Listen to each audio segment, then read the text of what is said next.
You're listening to the Travis Makes Money podcast presented by GoHighLevel.com. For a free 30-day trial of the best all-in-one digital marketing software tool on the planet, just go to GoHighLevel.com/Travis. What's going on, money makers? Welcome back to the Travis Makes Money podcast, where it's our mission to help you make more money. If you're new to the show, we release brand new conversations with unconventional money makers every single day of the week. So if you haven't yet, please be sure to go hit that subscribe or follow button so you never miss an opportunity to make some more money. Today on the show, we're talking a little bit all over the place about adventuring, being an entrepreneur, being a soldier even, with my new friend, Bert terHart. Bert, self-described as soldier, sailor, adventurer, serial entrepreneur, and author, just seems to have a knack for knocking off the impossible. A fellow of the Royal Canadian Geographical Society, explorer in residence for the BC Historical Society, founder of the Canadian Interactive Waterways Initiative, CEO of LeadBrain.ai, and CTO of Medweight.ca. Bert has scaled LeadBrain AI to 60K USD MRR in under a year, as well as helping drive Medweight to 7 figures by leveraging decades of experience in IT, automation, search, and audience engagement. So with a bio like that, it's difficult to even know where to begin, but we're going to figure it out. So Bert, what's up, man? Welcome to the show. Yeah, that's it always sounds a bit strange because it seems a bit all over the place. But there is a thread that binds it all together. But yeah, it's always interesting hearing that. I Yeah, always want to well, look over. I always want to look over my shoulder and see who you're talking about. I yeah, guess like it's who's me. coming? Who's behind me? Yeah, Yeah. who is that guy? So what is the thread that binds it all together, do you think? Well, basically, I'm a science guy, so there's a little bit of science in all of that, and then I really can't say no to things I'm passionate about. So, Mm, like I said, I've always been drawn to the more technical side of things. So that speaks to being a CTO. It speaks to lead brain. It speaks to the my career as a scientist. And then the adventuring part of it is I've always been a keen advocate of citizen science. Citizen science. So every time I've been off in some faraway place, I've always been doing something I think that adds to the global knowledge base. And in terms of being an entrepreneur, I grew up. I grew up in a small town. My father ran a small business very successfully, and have a soft spot for the wheels that really grind, that really turn the economy. And um, I think, like I said, I've never been able to say no to something I really, really love. And one of my best friends, I've been lucky enough to work with people I really like, and my best friend's a doctor, a research physician. So that's how I ended up niched into the healthcare field. I've been there got for it. pretty much my whole adult life, doing things I like and I'm passionate about. Tell me how you made your first dollar, Bert. Well, I guess my first dollar, if you really want to know, I All the was way back. Let's do okay it. all the way back. My first job was throwing rocks into a flatbed trailer. Nice. I grew up on the prairies, uh, pretty much 100 miles north of Fargo, North Dakota. So everyone can relate to Fargo, North Dakota. So every spring, the frost brings rocks to the surface. So we would, for 25 cents an hour, and if we got really lucky, 50 cents an hour, we'd walk behind a tractor pulling a flatbed trailer, throwing rocks into the back of it. That was my Love first it. job. I did a lot of little kind of landscaping based manual labor jobs as a Yeah. kid, and that was one of the ones that I didn't mind, and I did not do it to the extent that you're talking about. Like we just had a couple of acres, and we had to sometimes like pick a bunch of rocks and throw them in a wheelbarrow, Yeah. um, and then wheel it somewhere else. But that one I didn't mind because I liked playing basketball a lot. So it became like a game to me to like pick up the rocks and try to throw it in, like further away from like the trash can or from the wheelbarrow. Yeah, yeah, yeah. But yeah, that's the first dollar was 4 hours of at 25 cents an hour of picking up rocks and throwing them in the back of a flatbed. Yeah. Isn't it amazing the threads that bind, right? Who would have thought, right? Who would have thought that you and I might have had the first job throwing rocks into something? That's crazy. Yeah, I love exactly. that. So tell me how you made your most recent dollar then, Bert. My most recent dollar is with LeadBrain, Okay. leadbrain.ai. So tell me a little So bit the about Lead Brain. Well, basically, as I mentioned, I have a soft spot for small business, and small business asks the same question all the time, and that is fundamentally, is this person who's walking through the door, is that my last customer? Who's coming after that person? You can be really, really good at what you do, and not necessarily good at marketing. And in this day and age, when people ask the question, "Who do I buy from?"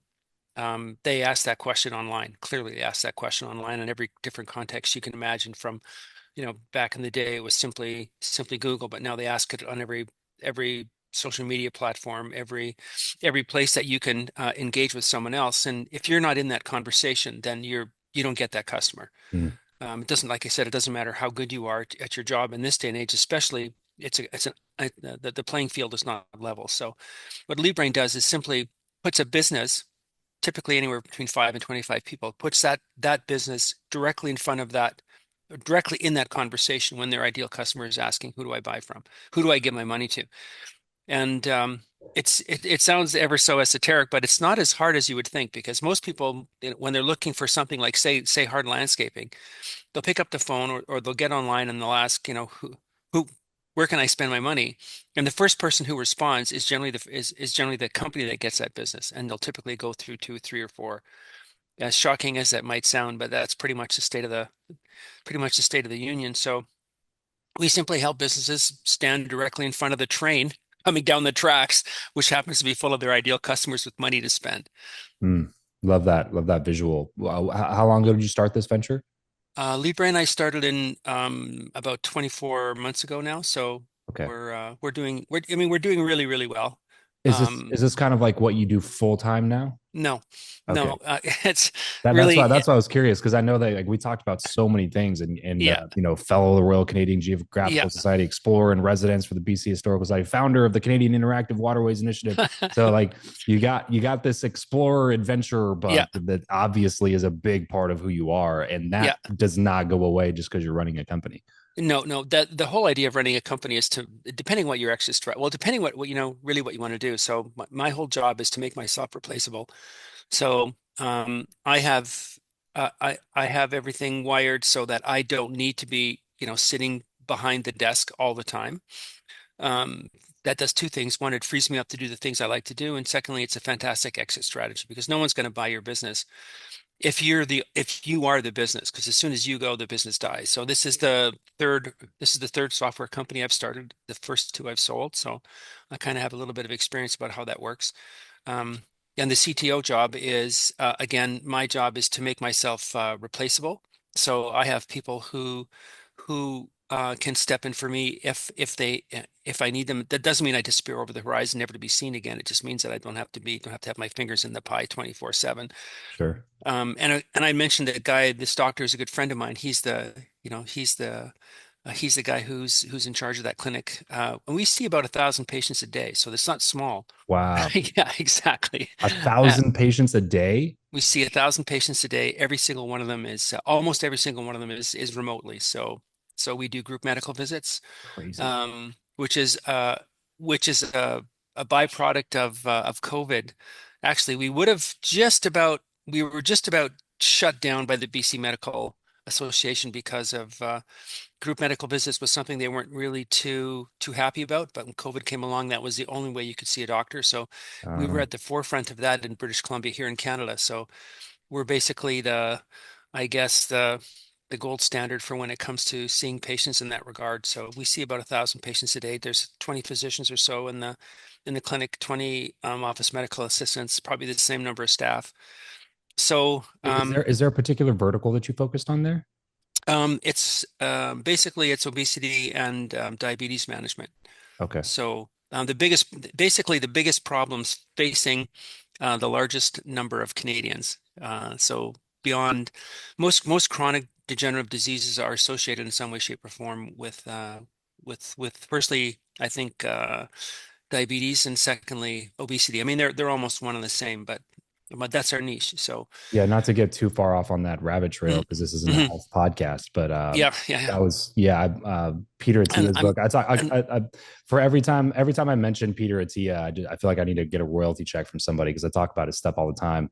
Yeah, But his book Outlive was just one of the, like, to me yeah, there's like a few books that I've read that I'm like, okay, this should just be standard for every adult. Like every Hmm. adult should have to read like this material when it comes like there's a couple I think of in health. There's a couple I think of it in like managing your finances and having even if you're not a business owner or entrepreneur, like you should read these books because it'll Hmm. help you understand finance a little bit better. There's you know what I mean. There's a couple of books like that. Outlive is one of the ones I put in that health category because it blew my mind how many problems stem from diabetes by Oh itself, my like God. how Oh my God. terrible of a disease it Yeah. is. Like growing up is just like it doesn't sound terrible. It's just like, okay, you have too much sugar, so you need insulin, and it's like, okay, Mm, you're insulin resistant, okay, whatever, you know what I mean. But like that yeah. one problem Yeah. is the root cause of so many other problems that Yeah. exist inside of the body. So it's pretty insane. So I mean, good for you guys for putting out a company that actually helps tackle that problem and build solutions for it. Yeah. That's a really good point to make. It is a massive problem, both here, all over North America. Basically, Yeah, it's a huge problem, and it's yeah. it's only getting worse I and was going to worse and say worse. it seems to be special just for North Americans to Yeah. to Well, engage in, you know. well, I was in New Zealand Oh, one with of my my favorite girlfriend. countries for Yeah, sure. and it's shocking when you see that well, I guess I suppose generally they are thinner. I suppose I'm not sure how to say that in a nicer way. Yeah. So yeah, it's a curious problem. I mean, it's clearly a first world problem, right? Absolutely. Yeah. But Yeah. you know that it's it's an ins well we shouldn't go down that rabbit hole. But anyway, Yeah, we'll be spending the rest of our time talking about yeah. that. So there's Um, the and because I'm working with this guy, the guy, the chief medical officer, the basically the brains behind all the research, um, is I've known him since I was in grade three. We're oh the wow, best of friends. He gives me a lot of room, and I give him a lot of room. sure. So it's a really good relationship. It's one of the great things about being an entrepreneur is that you get to work with people you really like. Yeah, You know, tell me about that a little bit more. When you're obviously with as many things as you're doing, the mm, only way that you can possibly be managing all of this is to have great people mhm, involved in every venture that you have, or else it would mhm. be impossible if you were kind of like the Yeah, guy for everything. It would be really difficult to manage all of that personally. The only yeah, way to do that at scale is to have good people, is to have yeah, good talent. And whether that talent is employee, executive mm, level talent, or mm, that talent is partnership based. Talk to me about your philosophy on business partnership, because this can be a dicey situation. Like you said, one of the cool things about business is that you get to work with really great people. mhm. One of the downsides of business is that you have to work with other people. You know what I mean? Yeah, Like people are complicated, and business yeah, partnerships can get really messy. yeah. So tell me about kind of your overarching philosophy on that.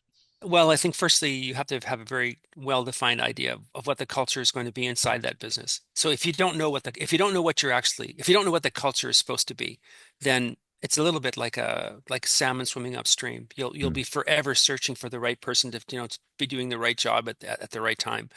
So your job as CEO, basically, as you know, as the guy in charge or the girl in charge, is to understand what you want the company to look like internally.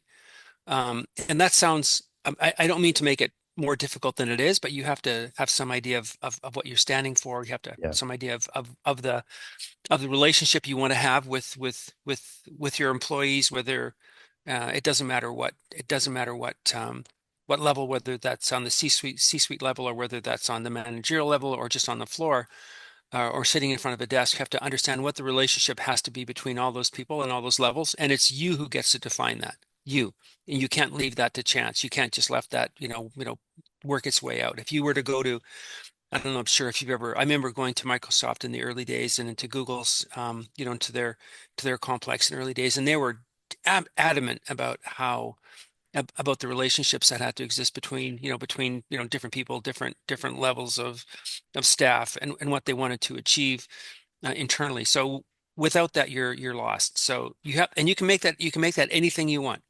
And once you decide what that is, then you have to be consistent about it. And it's you who have to set the example. So there's two things. You get to decide what it is, and you have to live that. If you can't do those two things, then that's going to be hard. The next thing is to set out at the very beginning, be as clear as possible, what the expectations are and what you want from that person.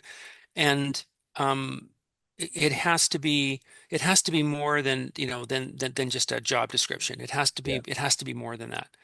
You have to tell them, depending again, who you're hiring, what you expect from them when they're in the office or when they're at home, and what you Yeah. expect from them when they're not. So my idea has always been, when you work, when you're working, and when you're not working, I want you playing, playing hard. Mm. I don't want you bringing work home unless it's absolutely necessary. And I think I think it's one of the curses of the work from home sort of mantra. I think it's one of the curses of being attached to your phone 24/7. Yeah. I think you have to detach. I think you have to. It's really, really difficult to have people working 24/7 or expect them to be on call 24/7. So I'm not an advocate of that at all. And then the other thing is, you need to hire slow and fire fast. You need to be very careful about who you're hiring. And then when it's not working out, your job is not to just to show them the door, but your job, because you have contacts, you've been doing this for a while, or even if you haven't been doing it for a while, my strategy or my philosophy again has always been something like, um, this is not a good fit. I mean, for whatever reason, it could be me as much as it's you. It could be all kinds of reasons why it's not a good fit. But I do know someone who I think you're going to really like working for. Would you mind if I set you up with this guy or this girl? Would you Sure. mind if if I got you in the door there? And that's always been, I mean, they know as well as, I mean, they know it's not working out. It's not a surprise for them. It's Sure. typically, Well, if typically, you did that first part, if you clearly defined expectations, yes. if Yeah. you have black and white KPIs, Yeah. like it's really easy to look at those and be like, we're like we're in alignment here, right? Like these are not being met. You know Yeah. what I mean? Yeah. And And they'll know that too, and probably expect the conversation to be coming. sure. And I think that, I'm when you say KPIs, that, there's this idea of, I'm back, way back when again. Maybe I'm giving away how old I am, but there was this, there's this idea of what gets measured gets managed. So, we always have goals, we always have things like KPIs, but then life has a habit of getting in the way. It's man man plans and God laughs. So it's great to have all these things to measure, but then we tend to be human and things tend to get in the way, and plans somehow can change. And of course, the marketplace is way outside my control. So one of the things that I like to set out is I say, these are the things that are outside. If things aren't working out, I want to look at what they can control and what's lying outside their control. Hmm. And if it's lying outside their control, then you can't possibly pin it on them. So um, it's important. This sounds like a lesson that you've taken directly from the adventurer Oh yeah, sailor portion of your life. You yeah, know, of the whole course. like man plans, God laughs thing Yeah. is like if you ever try to set out on any sort of like trip, adventure, anything, inevitably Yeah. something will go wrong at some Yeah. point, and you Yeah. will have to adjust. Ask the millions of people who are stranded in airports over the holidays, over Thanksgiving, how that's working out for them, right? Right. Or Christmas, driving across the country in the middle of winter. I mean, I learned, it's a soldier. It's the first thing you learn. Like everyone has to read Sun Tzu's Art of War. And the first thing is that the first casualty of war, or the first casualty of battle, is the plan. So right out the window, everything is going sideways. And if you can't adjust, you're basically dead in the water. And it's a good lesson for entrepreneurs. It's just especially solo entrepreneurs. When you're starting out, you're basically doing every single job, and you're thinking that you're in control of everything when you're actually not. You're Yeah. just like a leaf on a river being swept downstream, hopefully, as opposed to on a leaf, standing on a leaf trying to paddle upstream. So yeah, What about tell me about the stress management part of this, Bert, because as you said, when plans go south, you have to adjust, and yeah. whether that's in the context of going on a trip or traveling Hmm. somewhere or doing something crazy or fun, or Hmm. that's in the context of business Yeah. or entrepreneurship, Yeah. stuff goes wrong, and it will immediately put you in a position of stress, of fight Hmm. or flight. Hmm. And I find that, especially now, there's not a lot of people who can just sit in that Yeah. state of kind of like negative emotion without freaking out, or further self sabotaging, or relying on substances Hmm. to help numb that feeling of stress? Yeah. Like how important has it been for you to be able to see the problem, understand that it's going to cause some stress, and then just deal with it in a healthy way that Hmm. enables you to be able to make a decision where the decision is not based in that fight or flight anxiety mode, if that makes sense, because you don't Yeah. want to be making a decision, especially important decisions, from this position of scarcity or anxiety. Well, you will. I mean, it's supposed to be hard. That's the first thing out of the box. It's not supposed to be easy. Yeah. There's no such thing as easy. There isn't an easy button on your desk that you can press. Just despite what was in the old Staples commercials, there is no easy button you press and all your problems go away and Yeah. are solved somehow downstream of you. Like you're if you want to play if you want to play this game, this serial entrepreneur game, this, where you're in charge, then the buck literally stops with you. So if you're not prepared for that going in, then that's going to be hard for you because it will be stressful. And the way that I mean, it's for firstly, it's like running. If you decide to go for a run, is it and you're not just you're not just jogging, as it were, you're running. You're trying to get fitter. You're running up and down hills. You're going in the gym. Going in, it's going to be hard. Otherwise, you wouldn't be doing it, right? Right. That's You like could the lay on, purpose of doing it. Yeah. yeah, you could lay on the couch, watching Netflix and get fit. That would be awesome, right? It sure would. Yeah. Yeah, ain't gonna happen as much as you might want it. So, Unfortunately. Yeah. yeah, so you got to know going in that there will be those times. So, and it's a good sign. It's a good sign that there is a stressor, because that tells you the only time you ever learn anything is right at the boundary. Mm. So imagine walking. That you learn to walk, as a small child, basically falling all the time. So you learn at the boundary of standing and falling. So the same thing happens in business. The business grows right at the boundary. Everything happens, anything anything that's interesting happens right at the point where two states meet. It's like pouring milk into coffee. Mm. So, firstly, just accept that, going in. And the next thing is, um, if you realize you're being stressed and you make a decision and it's right, you look like a genius, right? Because you're ahead of the game. Everything is you're ahead of the curve. So you're looking smart. And if you if you're being stressed and you make a decision and it's wrong, you look like a genius because you know right away it's wrong, and then you can adjust. Mm. So if it's right or wrong, you look like a genius. The only thing that you can do that's absolutely nonsensical is to do nothing and Yeah. just sit there and let the whole world sort of collapse in on you. So again, you're the only thing you can control is you. So if it's the market that's stressing you out, if it's a supplier, it could be any number of things, but Mm. it's you. Like, you're being stressed. The market isn't stressing. It's just you. So my suggestion is to do something, and do something quick, right or wrong, because it's the future. You don't know, and the future is Yeah. out of your control. But you can't control right now, so you got to do something, do anything, and it doesn't matter what that is. The thing that you have to do is readjust. So if you make a decision that's wrong, then you have to reassess. If you make a decision and it's wrong and you're not reassessing, then you're dead in the water. If Yeah. you make a decision and it's right and you're not reassessing, you're dead in the water, because it's only right in that moment for that time. Going forward, who knows what's going to come at you. So this idea, this well, it's there's basically, to me, the mantra is plan, prepare, practice, persist. And when you come around that circle again, from plan, prepare, practice, and persist, when you get back to plan, then you're looking to see if you're headed in the right direction. You're looking to see if the decision I made and I'm persisting in doing, if that's still making sense. And if it is, you keep doing that. You keep, Yeah. plan, prepare, and it's a positive feedback loop.